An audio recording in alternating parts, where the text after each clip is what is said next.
মহিলাদের উপর লাঠিচার্জ করছে এই মুহূর্তে পুলিশ, এবং এই মুহূর্তে টিয়ার গ্যাস ছোড়ার জন্য উদ্যত হয়েছে পুলিশ। এই মুহূর্তে টিয়ার গ্যাস ছোড়ার জন্য উদ্যত হয়েছে পুলিশ। এই মুহূর্তে অবস্থা দেখুন, এই মুহূর্তে চারিদিকে লাঠিচার্জ হচ্ছে, এবং এই চারপাশে যেভাবে হিন্দুদেরকে মারা হচ্ছে, এই মুহূর্তে পড়ে গেল।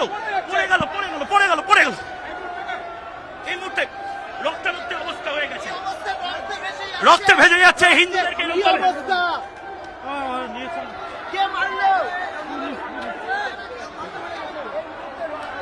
এই মুহূর্তে একজন অসুস্থ হয়ে পড়েছে পুলিশের লাঠির ঘায়ে। এই মুহূর্তে মুখ ফেটে গেছে এই মুহূর্তে।